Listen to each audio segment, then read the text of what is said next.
Nothing Earth ever spawned had the unutterable sublimation of devastating wrath, that thing let loose in its face when it looked around its frozen desolation 20 million years ago. Mad? It was mad clear through, searing, blistering mad. Hell, I've had bad dreams ever since I looked at those three red eyes. Nightmares. Dreaming the thing thawed out and came to life, that it wasn't dead or even wholly unconscious all those 20 million years, but just slowed, waiting, waiting. You'll dream too while that damn thing that Earth wouldn't own is dripping, dripping in the Cosmos house tonight. Those are the words of just one of the paranoid characters in the story Who Goes There, which was written by John W. Campbell and published in 1938. The tale depicts a group of people stationed at an Antarctic outpost who stumble upon an alien creature frozen in ancient ice. The hapless men cut the creature from its icy prison and bring it to their base, and the scientists among them seek to study the thing. However, terror ensues when the creature, once thawed out, awakens and displays an uncanny ability to absorb and imitate other living creatures, including human beings. Like the alien mimic it features, this classic science fiction tale has taken on many new forms since its publication. It has inspired several movies, including the infamous 1982 John Carpenter film The Thing, which was followed decades later by a much maligned prequel in 2011 of the same name. In addition, a good number of authors have produced stories and comic books expanding on the possibilities of a relentless alien being that can take on the form and mannerisms of those it consumes. Within the last decade, an earlier and longer version of Who Goes There was discovered in a storage facility among a collection of papers that belonged to Campbell. This older version, entitled Frozen Hell, includes a more protracted opening sequence where the Antarctic explorers attempt to investigate the alien spacecraft that brought the thing from another world to our planet. Eventually, Frozen Hell shifts from adventure story to horror as it refocuses on the creature freed from the ice and comes to resemble its final published form. Whatever the reader might think of the various sequels, prequels, and versions of this story, there is no doubt that Who Goes There is a truly seminal beast from the pulp age of science fiction, one that has spread its influence to positively infect the genre in the ensuing years. It offers the reader a balance of scientific wonder and dread that stands the test of time, just like the thing that lurks at the heart of this timeless tale. Hello, everyone, once again, and welcome to Roll Off a Tangent. I am joined by my three right good chaps, and I am your latecomer, new to the podcast, still relatively so. My name is Anthony, and I'd like to invite all of my fellow chaps here today to talk about what they thought of our story we're featuring today, Who Goes There by John W. Campbell, published in 1938. I think you can tell by my intro that I have a pretty favorable cast on this story, but I'm curious to hear what my fellow readers and good friends on this podcast like, what they liked, what they didn't like, what they think about the story. So I'm gonna pick on who goes first. How about Nikki? Do you want to go first and give us your thoughts on Who Goes There? I think we should do like a tally of how many times I go first. I think I'm somewhere there If in you the want to, 80%. No, it's well, fine. I'll take it.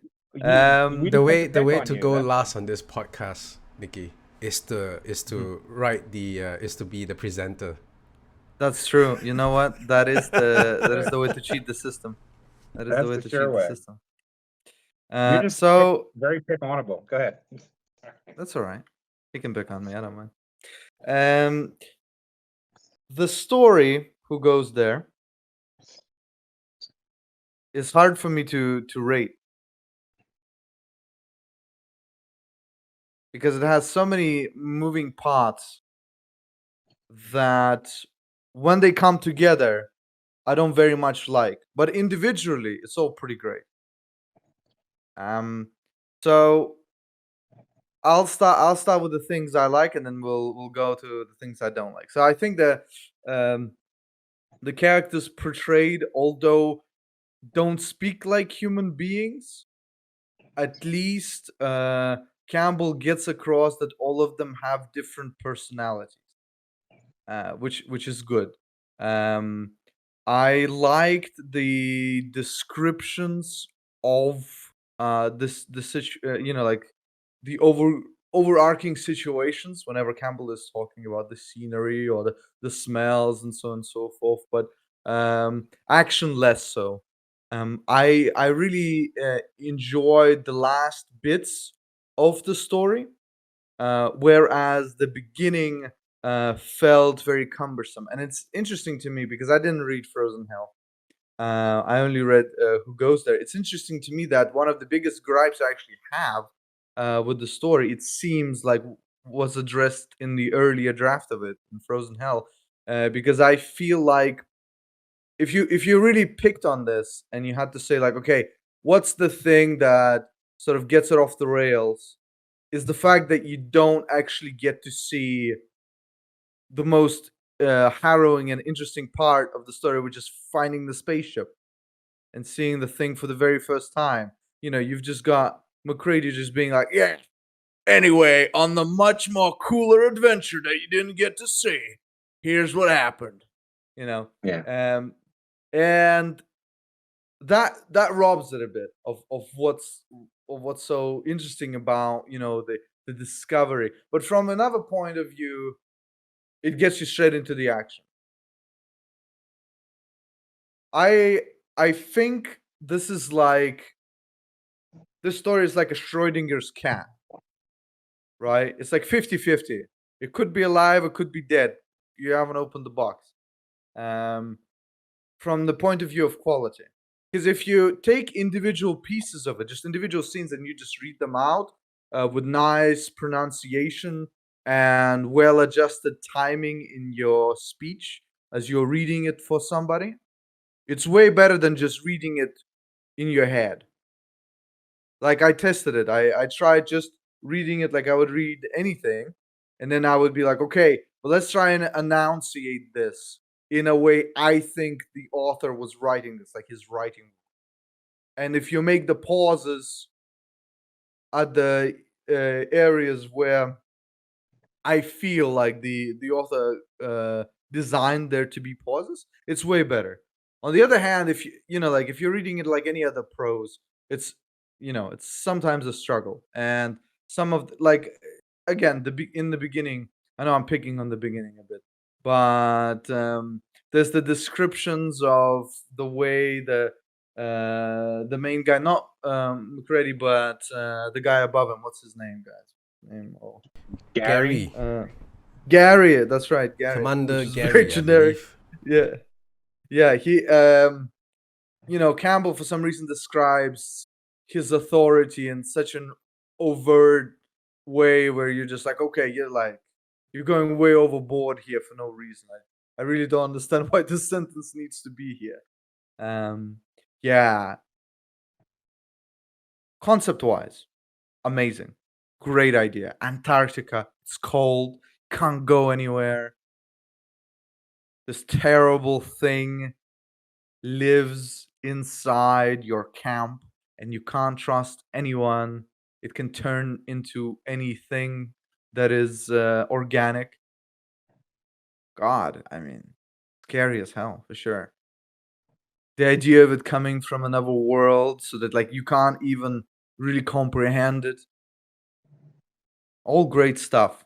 And it's pretty clear as to why the story received so many adaptations. At least for me, again, this is my theory. I feel like people looked at this and went like, "Yeah, this is pretty good. This is great, but I think I can do better," and they did. I mean, most of the times. I have to say, The Thing in 1982 is a great one. The Thing, which is the 2011 movie, it's kind of a prequel.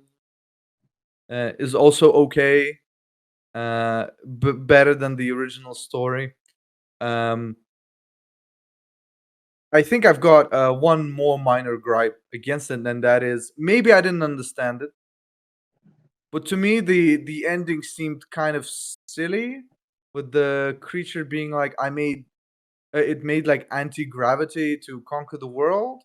So either I wasn't reading good enough, or I don't really understand the explanation of how anti-gravity would have done anything. I Like, I don't get it. believe, and Anthony can correct me Anthony and Robert can correct me if I'm wrong, but I believe that the anti-gravity was a way for the thing to escape the Antarctica. Is his flight engine, so to speak.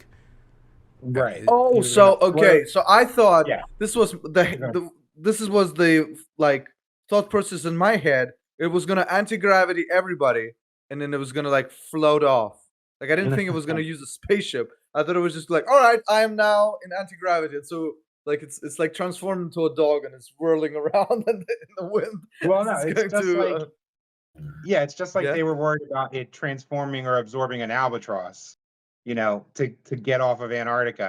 It was building an anti-gravity device to float its way to So yeah, it mainland was gonna world. float with its body, right? It wasn't a spaceship. Yeah, Okay, it that's was like a ship or some sort of anti-gravity device, which is presumably powered the ship that brought it here, and was going to float to more populated Yes, areas and it's, take it's over the basically a world. way for it to escape where it's trapped. Antarctica. Yeah. No, Yeah. I understand that. I just find it silly. I just find the idea that it Not would like not float really itself, like, because not really because this is around the time when people think you can use anti-gravity to fly. Yeah. Right. This is It was a this is like cool outer I mean, know, I like guess Flash then Gordon. then you have to give a bit of a what's it called leeway to stuff like Martian's Odyssey. You can't really call it unrealistic because people at the time thought that that could be possible. Yeah, I I don't know. mean that's kind of how they think, right? If I remember my pop culture, it's pretty much like anti-gravity is like a way to fly, and if you think back to things like Flash Gordon and the Edward Rice Burroughs, John Carpenter, yes, John Carter, yeah. John Carter, Barsoom.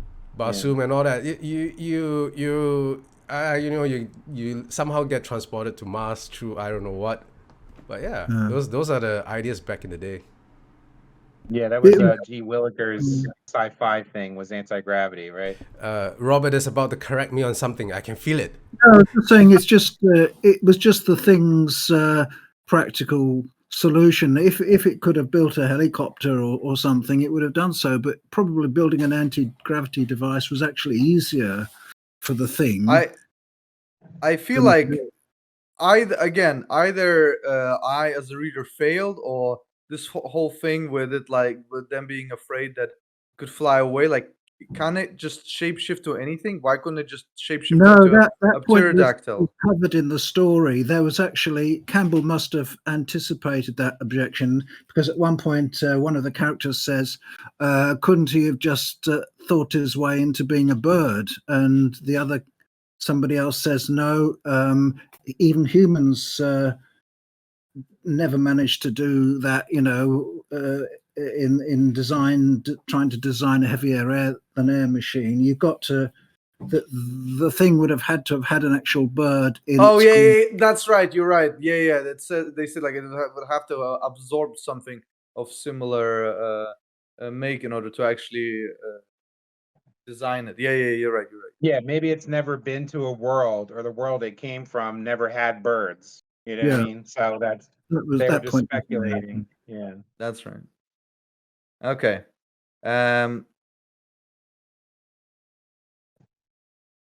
Any other thoughts, Nikki, before you I'm thinking. pass it I'm on thinking. to- Yeah, I'm thinking. Okay. I would say that if the dialogue was better, I would have been much more favorable to this story. But as it stands, I mean, I scurried over that fact beforehand, to expand a little bit on it. To say people speak like wooden marionettes would be a compliment. It's totally unbelievable. And in fact, it's so over the top that all I could imagine is in my head like a 1930s black and white movie where they have like a really bad mic, so the actors have to shout their lines so that it could be better recorded. Like, my God, by America's greatest soul, this could not be. Yeah. Like, all right. Yeah. Get Yeah. me out of here. Otherwise, from concept alone, if you just looked at it like that, if somebody told you about this story instead of you having to read it, you'd like it way more. There you go. That's all I've got to say. Robert, what did you think about this interesting tale? Well, I thought it was a great story. Just to take your last point, Nikki, I agree that they didn't speak much like humans, but then nowadays, even ordinary humans don't speak much like humans either. If you notice people saying, like in just about every sentence. That's But me. anyway, I thought that let's just to start with, it's a great story, and I'm going to give it a really high rating. Probably not my usual 10, but nevertheless something really high. I want to say something against it though, but I don't know if I'm being fair, because it might be just that I'm too thick to understand it. It's in chapter 7 when the discussion starts to go towards the idea of using a serum to trap the monsters, because there's several of them by that time. Two of my grandparents were doctors, so I've grown up with a fairly strong immunity to medical knowledge. I just know absolutely nothing about it. So perhaps most people would understand the bit about serums, but I'm afraid I don't see what the distinction is, why that's regarded as being the key to it. And of course, a bit later in the story, it's shown to be a bogus idea anyway, because the whole idea of a controlled experiment is impossible, because the thing has infiltrated everything, or you can't trust it not to have done so. So that's basically my gripe against the story, that I don't understand everything, and it would be part of a larger gripe against Campbell's style if it wasn't for the fact that actually he surpasses himself in this story. He's much less clunky than he usually is. I find most of his stuff actually unreadable, whereas this story is eminently readable. This one, and also his 2 far future tales, Twilight and Night. I like those a lot as well.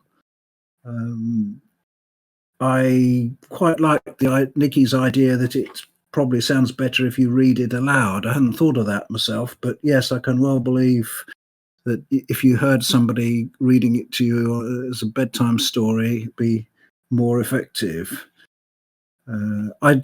I don't agree about the idea that the beginning was left out too much of the background. I think starting medias res, as the classicists would say, is often a good idea. Some of the other points I was going to make have already come up in discussion. The way Campbell very intelligently anticipates some of the objections which the reader might make, and also the way he thinks around the topic. Like, for example, he has Skinner at one point saying, "Would I know if I was a monster?" And Macready says, "You would know." But still, it's something worth thinking about, that. I can understand that the monster has to keep its own identity to some extent, even while doing its copying, because otherwise it would have no identity left. If you copy something perfectly, you end up being that thing, and you might as well regard yourself as having died.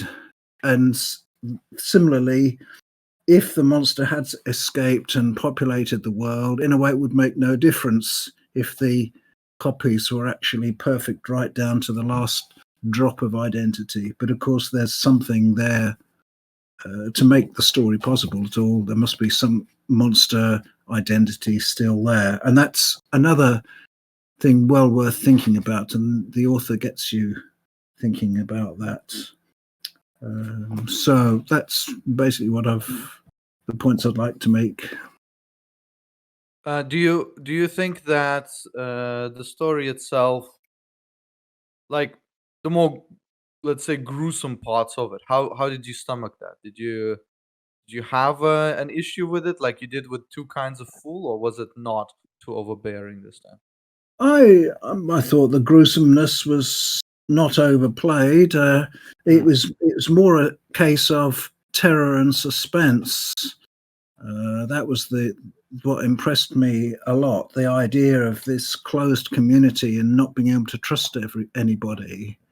Do you see any undertones of H.P. Lovecraft in this short story? Can you see any of his influences, or do you think that's unfound? Well, only the obvious comparison with At the Mountains of Madness, which also takes place in Antarctica. But and also, come to think of it, At the Mountains of Madness, there's also this theme of thawing out some organism that's been in suspended animation. Although in the Lovecraft version, there's no question of an entity copying another entity, but still the thawing out business in both stories is really well done. And Campbell, the way he alludes to the creaking floorboards, I really like that. It reminds me a bit of Boris Karloff in the 1931 original film The Mummy, where he wakes up. You can see his eye opening very gradually as this idiot is repeating the ancient curse. But that's going off the theme a bit. If there was one thing that you would want to add to the story, Robert, what would it be? Just a clearer explanation of the science, the medical stuff in it, which is the same. A lot of Yeah, it but was anti-gravity is fine. Yeah, okay, fair enough. well, anti-gravity All right, guys. it was just a means to an end. It wasn't. Well, so is the monster science showing up. explanation, and you could say the same thing for the science explanation. Say the same thing for what? The science explanations, the serums and all that. So Yes, it's a means to an end, Robert. So I don't know why you're complaining. No, it's Now not the a big shoe's on the deal. other foot. It's just an uneasy feeling I've got that I ought to understand it when in fact I don't. I could describe the anti-gravity the same way. Anyway, I think we'll get nowhere here because this is a unstoppable force and immovable object talking about crisps. Akshay, what about you? How did you feel about today's session? Fuck. How did you feel about the short story? I'm Sure. my dungeon master. Yeah. So first of all, I will start out with saying that this is actually a really influential story. It's incredibly. I think it is. It seems to me to be quite influential. Probably quite seminal in a certain sense. And I'm gonna borrow what Nikki said about this thing sounds better spoken than it is reading, and I'm going to take that and I'm going to expand that because it's a great movie script. And I don't know if anyone here was feeling it when you're reading through it, but you can see like the entire template of a horror movie in this short story. You have a bunch of people who are isolated. They found something, brought it back to where they live, and then the something causes a change in the group of people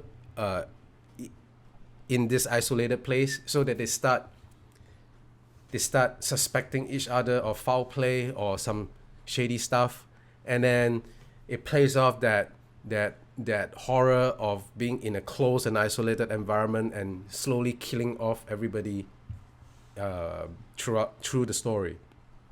And you can see that used in Aliens. You can see that used in Cabin in the Woods. and just about every other horror movie ever made. And when I was reading Who Goes There, it felt a lot like a movie script. To be quite honest, it was as if it was written for the screen, which is incredible because this was written in 1938, and the first sound movie was around 1928, and it wasn't really sound. It was more like a talkie. They call it a talkie movie back then, where it's synchronized sound. It's not really baked into the soundtrack of the movie. So it's like so this short story is way ahead of its time in terms of what it manages to do with genre. Like, it's pretty foundational for a genre. And what I think was really done very well in in this short story is, well, first of all, the way John Campbell created the atmosphere was quite fantastic. He didn't just describe the visuals, but he also described the smell, and he really manages to capture that very claustrophobic environment that the group is in. Further, the pacing is done pretty well. I thought it wasn't slow, it wasn't boring, it wasn't something was always happening, and it's a slow ramp up towards the tension towards the later part of Act 2, I would say, in this 3-act story structure. And so the way John Campbell manages to craft this from a story perspective is pretty good, I think. And again, this is written before movies were a thing. A proper sound movie is a thing, because before then it was all silent movies, and silent movies have like a different sort of structure to them. It's quite polished in its 3-act structure. It's quite polished in the way he wrote how, like, the characters talk to each other. It really feels crafted for like a movie. It's really like a script.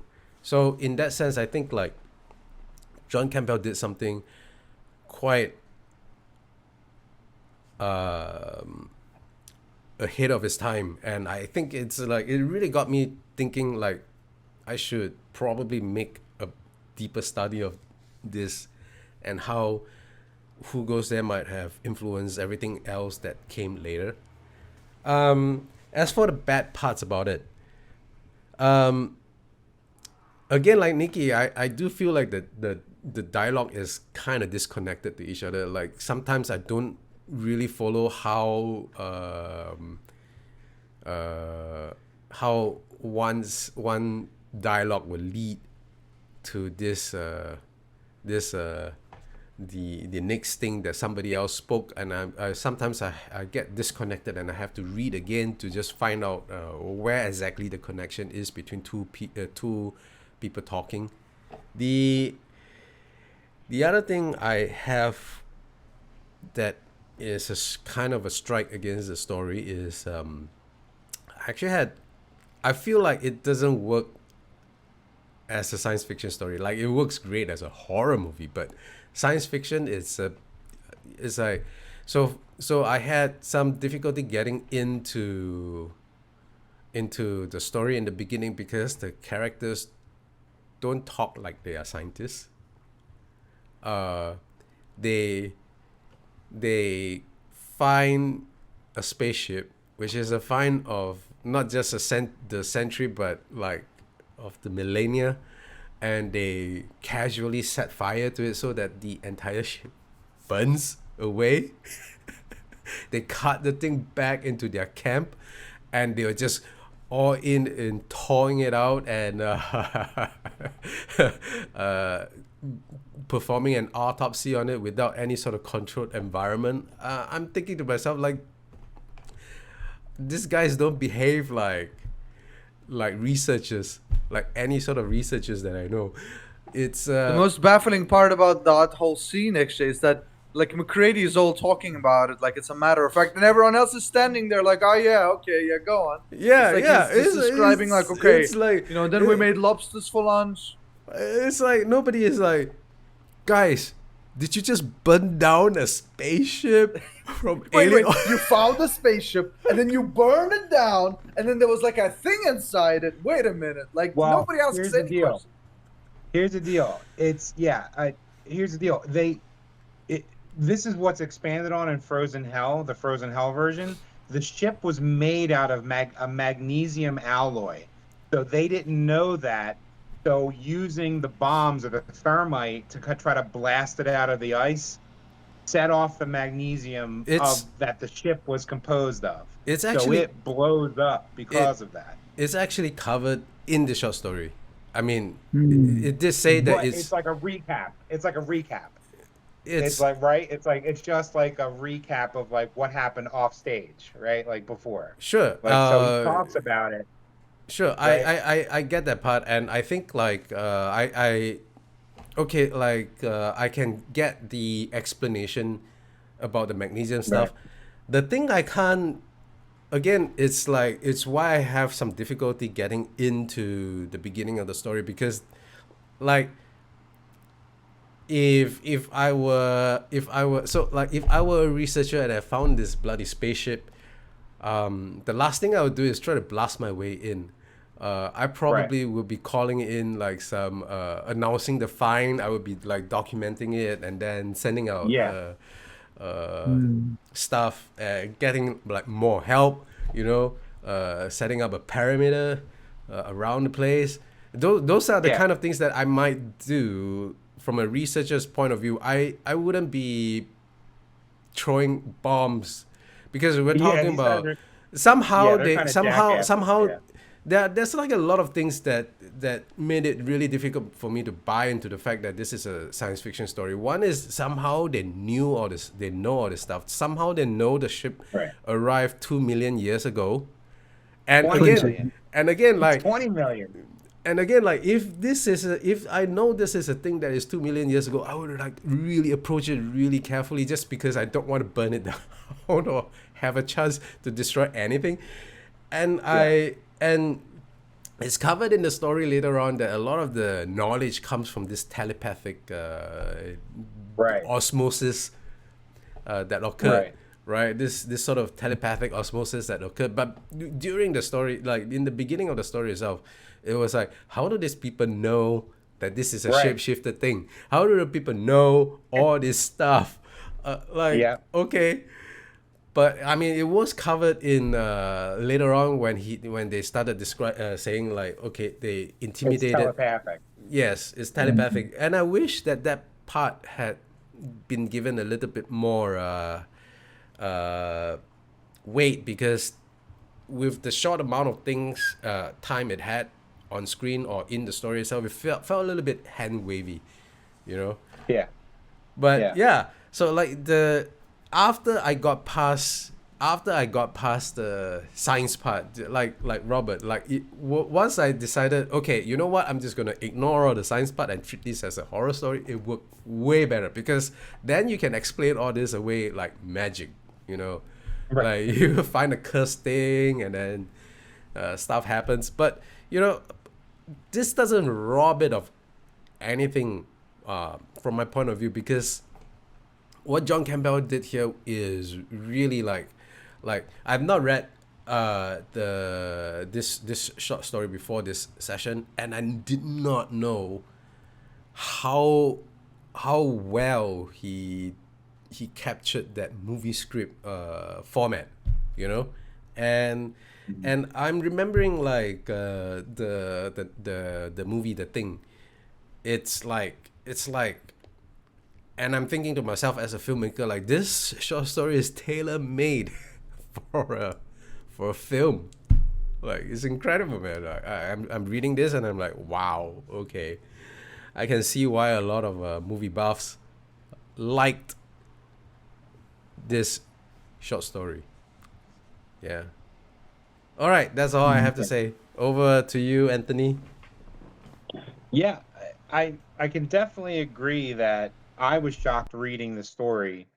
So having read this version of the story and the Frozen Hell version, which I'll get into a little bit later, but having read Who Goes There, after having been a huge fan of the movie for years, it's only more recently that I read the story, and having read it again, there's just whole sequences where you're like, oh yeah, the whole dog thing, like they took it, like the genius of John Carpenter, who did the '82 version of the '82 movie, was just he took that whole section, and it's definitely a case where the translation into the movie made everything better. So the remake of it in movie form in '82 was just amazing, and just taking certain sequences and the paranoia, the really good stuff, paranoia between the people, and ramping that up for the movie. The dog sequence where the dogs are involved in getting attacked by the thing, and just creating more of a gross, disgusting version of it, and more insidious version of the creature for the movie. So it's like, but yes, it seemed like it was very cinematic when the story picked up and wasn't bogged down by, all of you are right. Like the dialogue was very well, look here, see, and blah blah blah. Like it was just these long sections of people don't talk like this. They're like, well, I'll tell you what, and it's when I found this and that and the other thing, and when we're looking at this, so it's the whole story is very filled with stilted information or stilted dialogue, but it's the excising of the good parts by Carpenter when he did his movie was just genius. So he took the best parts of this out. And what Robert was saying about criticizing Campbell's work in general, you're not alone in that. I mean, many people I've read in researching this story, many people's opinion was Campbell was a much better editor than he was a writer, and he was the editor, I think, of like what was it, Astounding Astounding. yeah, Astounding, and I think that became Analog later on. But he was an editor, and most of his career was like his editing. He wrote a lot, but a lot of people pan his work as being very stilted, hard to read. So it's good that John Carpenter came along and excised the good stuff and put it into his movie.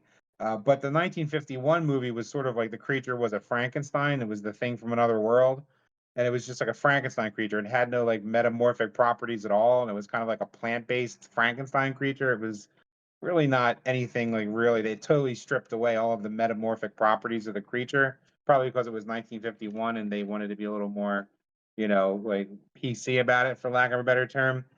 But yeah, I mean, just in reading I the just feel story, like the practical effects at that time, the technology hasn't caught up to what yeah, what that too. what John Campbell was trying to describe. And I again, it's like I don't know how to stress this enough, but it is that this short story is really way ahead of its time, because the way it's written is really like as if it's made for the screen, but at the same time it's like the technology when John Campbell wrote this is nowhere near close to achieving that effect on screen. And Yeah, for sure. even the puppetry and the animatronics in John Carpenter's 1982 movie is not really enough to capture everything that the alien is capable of doing, you know. Yeah.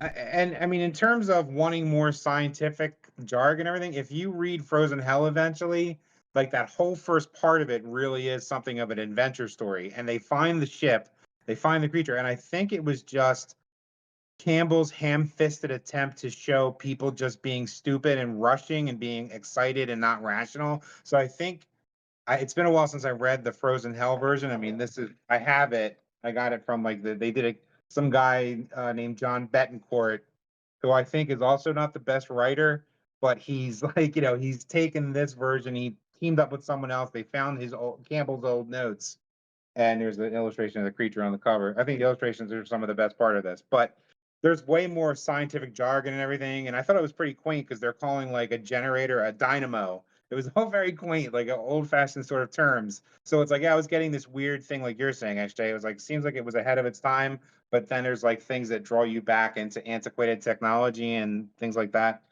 But there's more of that, and you get to see them trying to get into the ship. So I think it was they were like, oh, excited, and they wanted to get into the ship and see what else they could find in there, and then just didn't know it was made out of magnesium, and they blew the whole damn thing up. So it's sort of like the hubris of man sort of angle, I think, there, that they rushed it.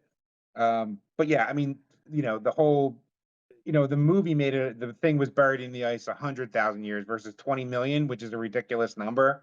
I kind of balked at that too. I definitely agree with you that they didn't telegraph. Like, I'm like, how the hell? And they're just sitting there like, well, here's how it went. See, this ship crashed here 20 million years ago, and it must have they didn't even say must have. Most of the time, seemed like they were talking like it interacted with the North Pole this way, and it got sucked into the gravity well of the planet. And I'm like, you're talking with a lot of certainty, and it's the whole telepathy angle was not telegraphed well enough. Because even Blair, I think Blair was mocking one of the characters by saying, "Oh, it's nightmare infectious," because the guy's describing his nightmare that he had of the thing thawing out and having metamorphic properties or absorbing things. So I'm like, how way to ruin the surprise. So it was like that was very ham-fisted too. I can totally agree.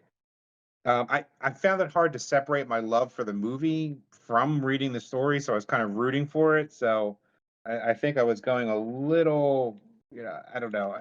There's one sequence where they were arguing about how the facial expression, whether it was mean or not. Like it was just weird choices like that I felt like really slowed the story down. But again, I mean, using words like micro life instead of microscopic, or he used both terms, and he kept saying micro life, which I thought was just as hilarious as the word dynamo. But again, it's written in 1938, so you kind of got to give him some slack. Um, but the whole scene of like, Blair being locked away, which was what happened to the character in the movie, and it really made reading this story made me rethink about the movie because there's a scene where Wilford Brimley is playing the Blair character in the movie, and he's freaks out and loses his mind, and he's like attacking like all their gear with an axe, so they can't call out to the rest of the world. But I think he was already the creature at that point, so he was like purposely doing that to get locked away, so he could use the remnants of the helicopter to build his lifeboat spacecraft to get out and go, infect the rest of the world. So it was like reading the story kind of enhanced the movie for me. But yeah, like it was way too much. Like we know exactly how this thing crashed here, and it was 20 million ridiculous years ago. But overall, I think it's the good parts of this that rose to the top. The cream rose to the top. Is like the tension, the concepts, the paranoia, the creature's abilities and its nature. Although they were way too confident in destroying it. Like at the end, it seems like you can just shoot the thing and kill it, but why wouldn't you still be worried about its infectious properties? So it's like, because they did that in the movie. Like, and they even say it in the story, if every piece of it is an independent being rather than just inert tissue, like why would they think shooting it and killing it would just, I mean, I know they eventually burned it, but once they shoot the thing down, they're like, oh, okay, no, everything's okay, it's dead now.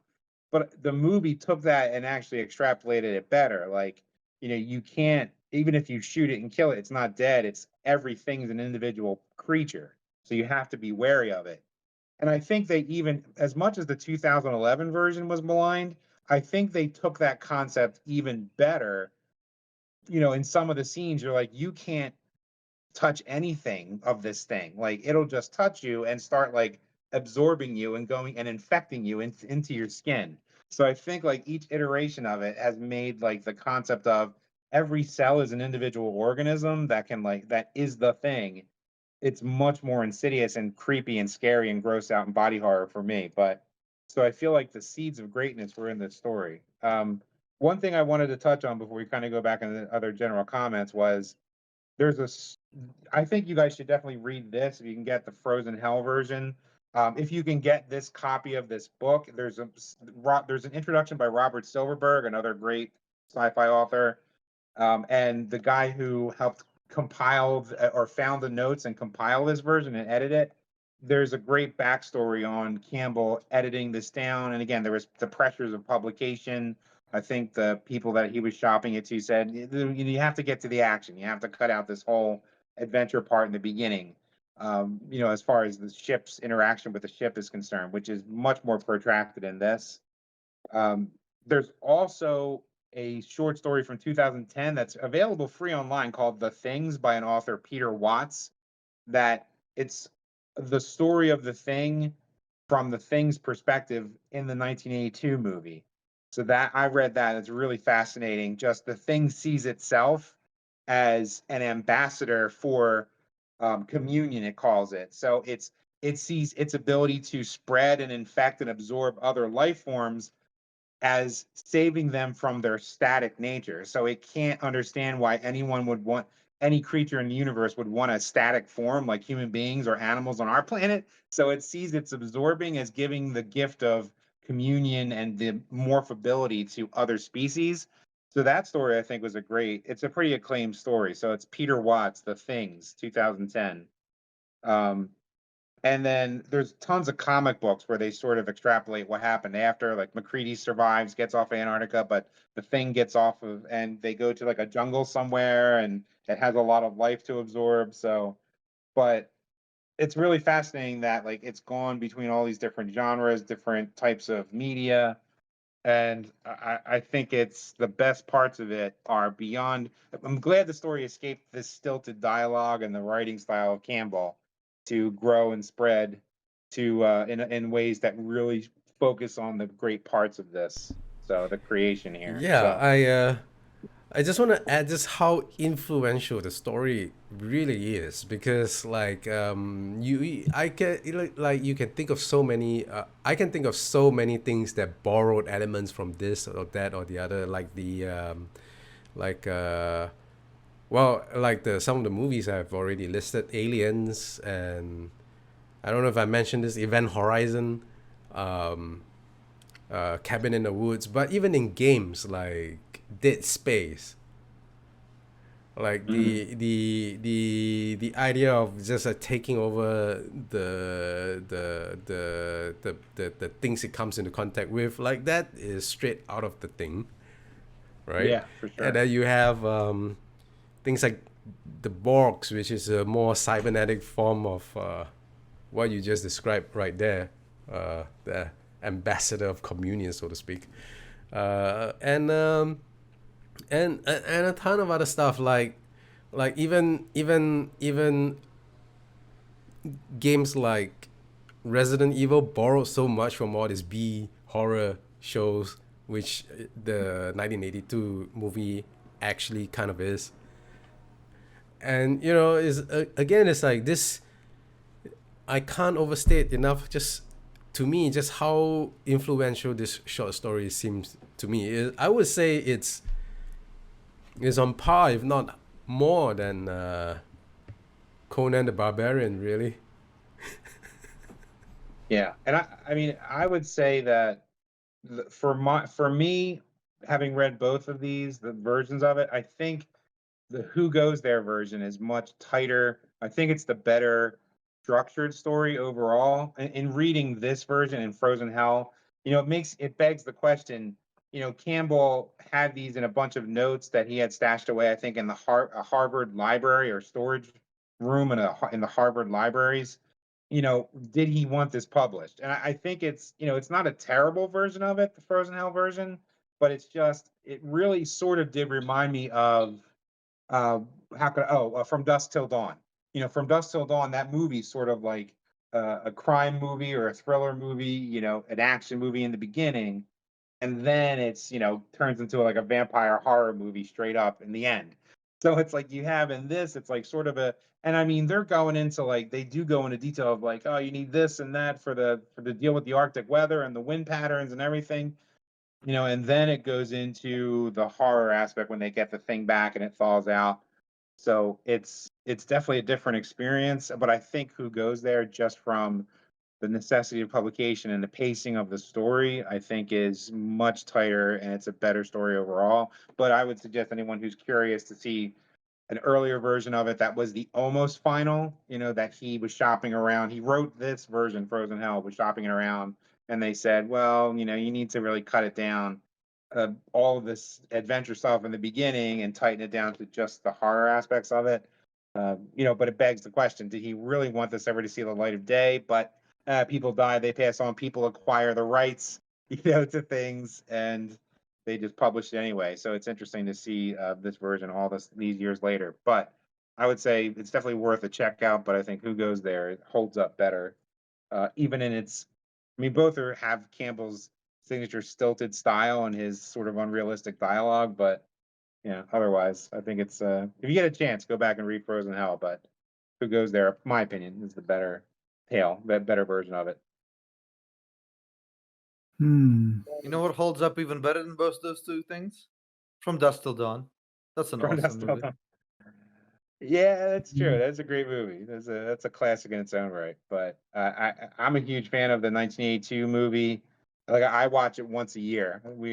Yeah, at least once a year. Yeah, if we're just talking about the movies, The Thing is pretty great. The Thing from Another World, which you mentioned, which is like 1951 or somewhere. I can't remember. 51, yeah.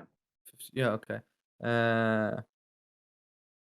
That was an experience for sure. It 2000 sure was a movie. It sure was. It was a It did movie. have sound. It did have sound. Actually, that's true. It did. So the 2011 movie, I kind of feel like they overdid it with all the CGI stuff. They could have done just a little bit more original John Carpenter's, like puppetry. I sent a GIF in the chat before we began the recording, where it comes from the 1982 version, where the guy is like using a defibrillator, and That's then such the stomach. That's such a interesting criticism of the 2011 story, because that is the exact criticism they had of the 1982 one, which is that the effects were overdone. Yeah, it's just who had this. So when the thing first came out, it was a bomb. Not just critically, but also with the moviegoers. What? Yes, it was a bomb. That's crazy. It was a bomb. And the general concept. So the reason why it bombed, from what I could tell, is that one, it came out after E.T., and E.T. is such a heartwarming, warm, friendly story about aliens, how cute these little things are, and it just wants to go home, Then 1 second. E.T. is the creepiest thing I've ever seen in my entire life. If anyone found it cute, they're insane. Well, I mean, whatever, man. I'm just saying. Whatever, man. Whatever. Whenever I see E.T., I'm like, that's so creepy. Look at it.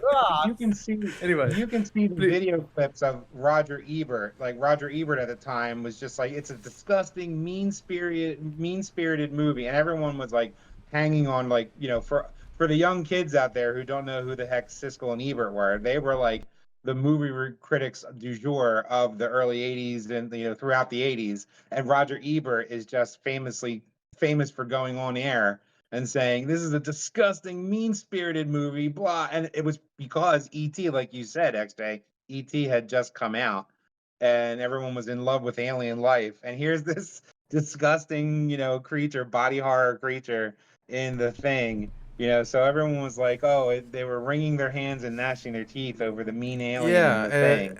And a lot of the criticism was like, wow, I mean, like the practical effects were so over the top that it completely robbed the psychological tension and horror of the cast and everything, and it just overshadowed the acting and stuff like that, and it's really fascinating to me, because that is the exact criticism you had of the 2011 story. It's a little bit like, hearing that is a little bit like how how Star Wars fans used to hate the Phantom Menace, the first 3 movies, and then after 7, 8, 9 came out, everybody loved the Phantom Menace. Yeah. Well, yeah, Yeah. it's what's it called? Learning by comparison. You know, you thought that was bad, and then you saw those Right. 3 movies. Like, you know what? I was wrong. Yeah. Those were It's- actually okay. It's That's it's at least the way I feel about it. Yeah, because totally. whenever I totally get it. It to me it was just very interesting that the I mean, because I only watched parts of the 2011 movie. I didn't watch the whole thing, but I also felt the same.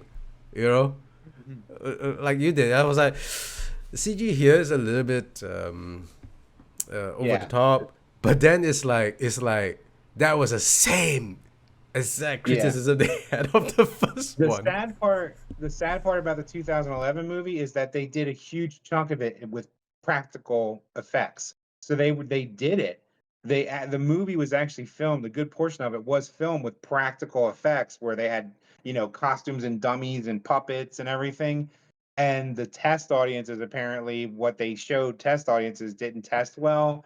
And it was because it was very similar to what Rob Bottin, the guy who did the effects in the original movie, in 1982 version, they were doing it practically like he did, but then the audience didn't react well because it looked too fake or whatever. So then they tried to do the CG, and they went back and replaced all these practical effects with the CG.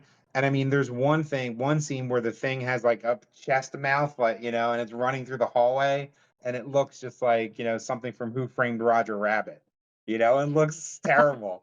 Um, but it's just like, if they would have just stuck with the practical effects, at least it would have been like a callback. Maybe it wouldn't be up to modern audience sensibilities, but at least it would have been a callback to the way it looked and consistent with the way it looked in the 80s to a point.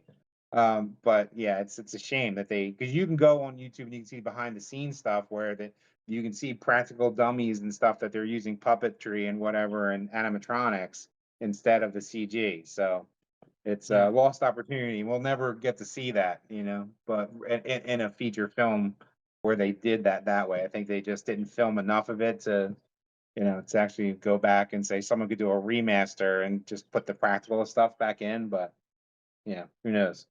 Could have been, right? It's interesting, actually. We touched on Star Wars for a second there.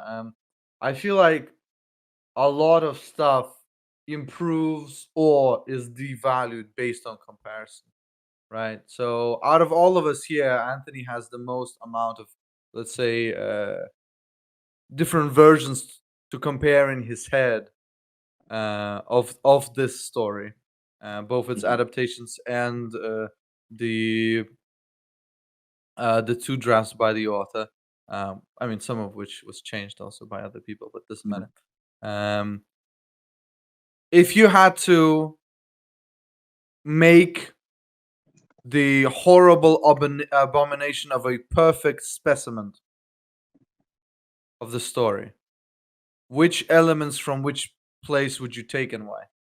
Right, you're making the Frankenstein's monster of Who Goes There, right? You can make it any media you want. You could make it a comic book, you could make it a movie, you could make it a short story, you could make it a book, right? But what elements from where are you taking it? I mean, I think personally, a short story with the dialogue taken from the movie, and some of the more modern scientific knowledge. So I think as a short story with the movie more closely to the movie script, so you can use your own imagination to make what the creature looks like. Not that they did a bad job in the movie. I think what they did for the most part for the creature in the movie and the effects in the 82 movie were good. I think that there's always what you can conjure in your own mind is more powerful to you and more disturbing and more horrific to you than someone else could ever depict.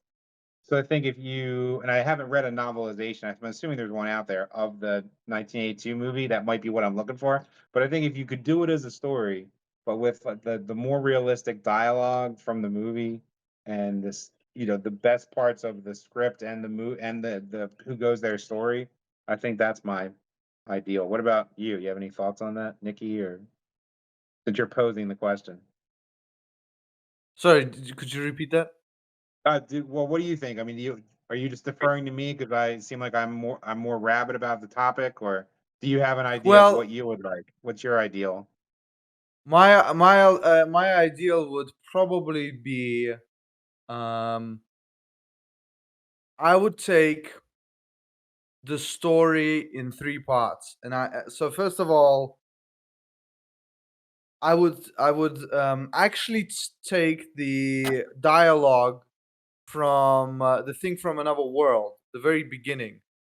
I think the way all of those people talked and how they were interacting with one another was even more realistic than the thing in 1982, or this. I mean, or for sure, or the story, because they felt like real people. In the thing in 1982, at some points you're realizing this is a blockbuster, it's an American movie with big bucks. Whereas in the thing from another world, it feels so passé the way people are interacting with one another, that it felt more real. So I'd take the dialogue from there, and then I would obviously the effects and the way things look from 1982. I think that goes without saying. It's just fantastic. Um, and then I would take the structure of the 2011 movie. So I would take the story structure of the 2011 movie with the acting from 1951 and the elements from 1982, and then I would take the short story and I'd set it on fire. So There you go. just the movie, and you would want I to those just take the movies. movies. Yeah, Just the I would. movies. I'd Squish 'em give us, together. I'd give like an army salute to the book. Thank you for existing. Otherwise, none of this would be here. And let me give you a Right. proper Viking burial by setting you aflame. I don't know, Robert. Any thoughts? XJ, any thoughts on this your best version of things? That's an interesting question from Nikki. Can't answer that sort of question. I'm too bamboozled by a story to be able to think about cutting it up and merging it with other things. Any I'm other? like a blank slate, that gets manipulated by an author. Yeah, it's probably the best way to read, though, right? Get sucked in, the immersion factor. I don't know. Any other thoughts besides from?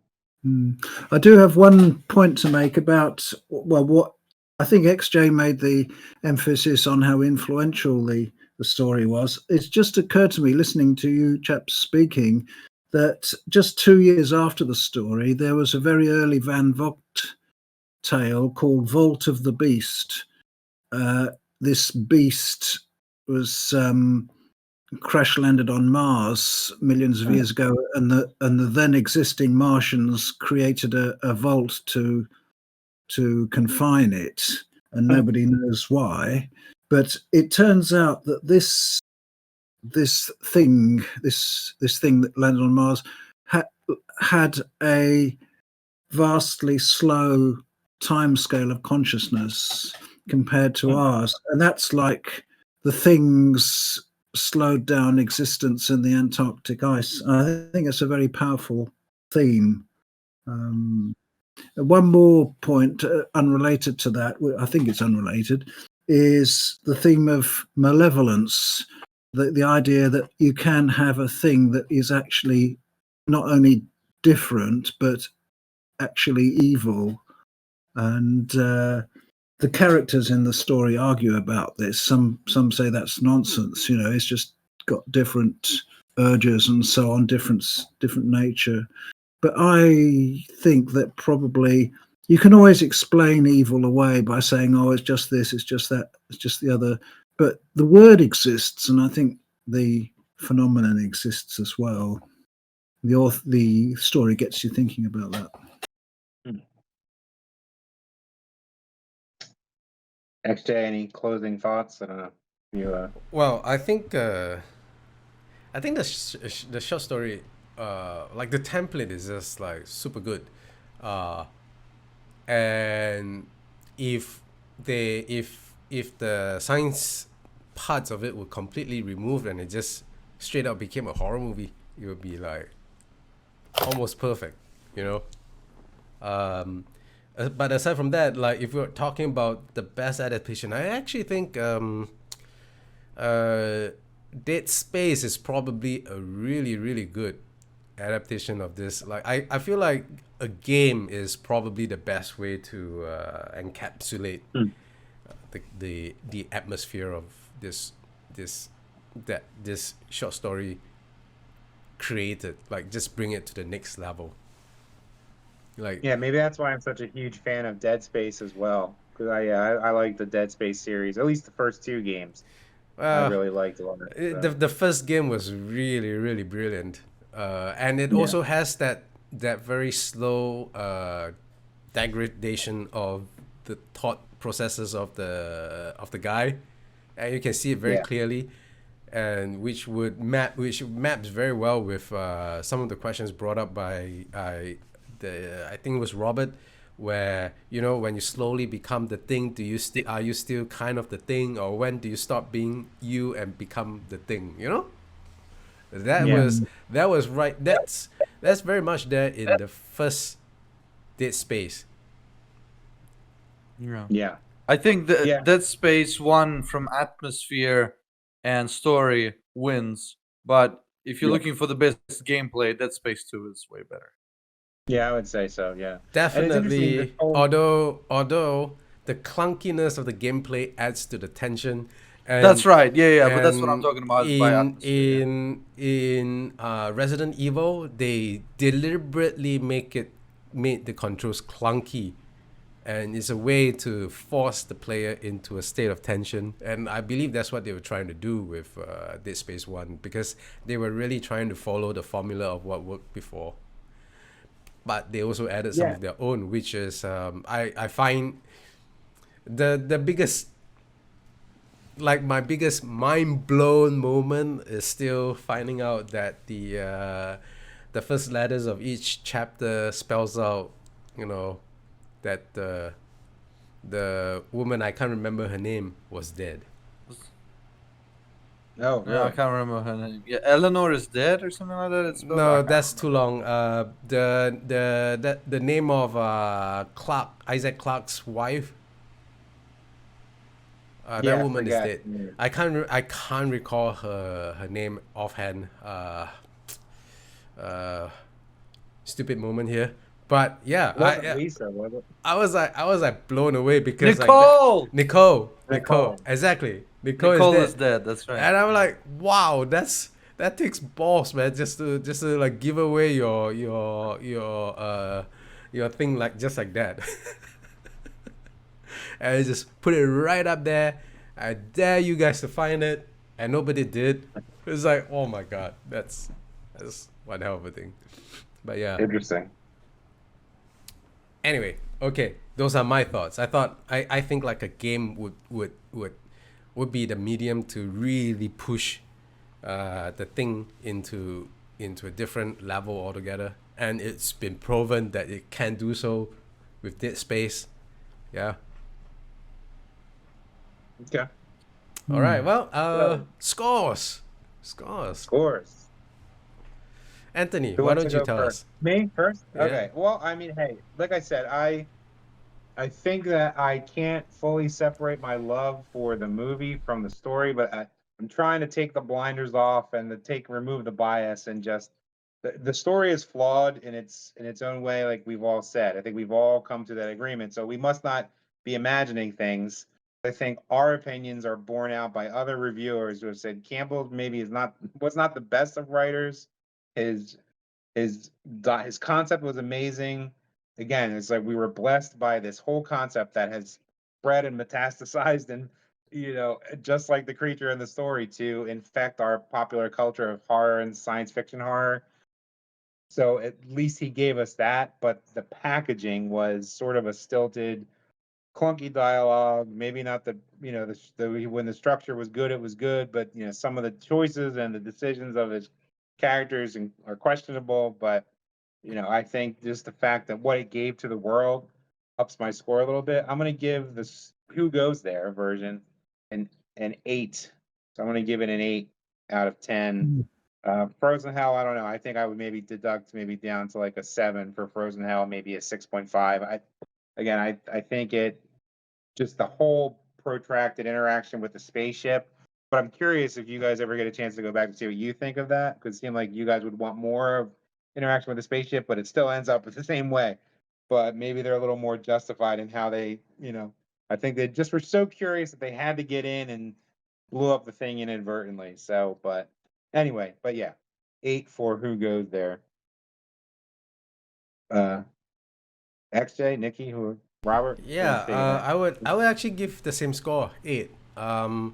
It has some flaws, but I think like just like for how trend-setting it is, I think it really just deserves a pretty high score just for how far ahead of his time John Campbell really is. I find it very difficult to divorce myself from thinking about all the things that come after that probably wouldn't have existed if not for this short story. Yeah. So to me, 8 is a pretty good score. Yeah. Robert? Yeah. Right. Well,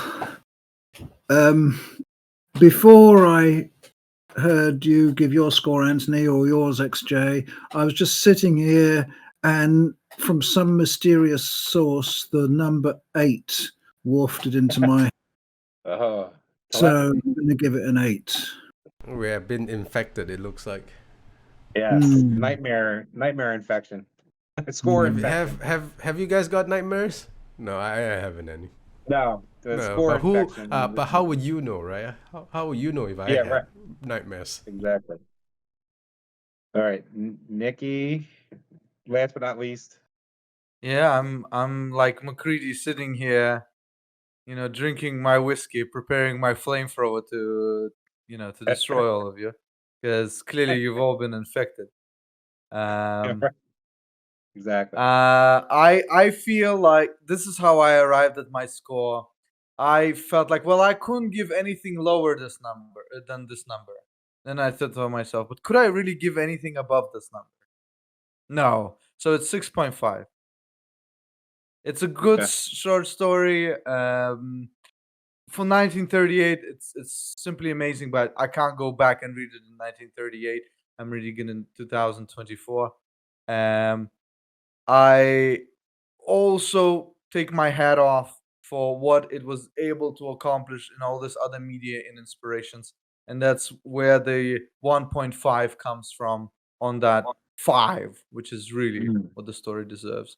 But yeah, it was an enjoyable experience, like a ancient archaeologist looking at the tools made by the caveman.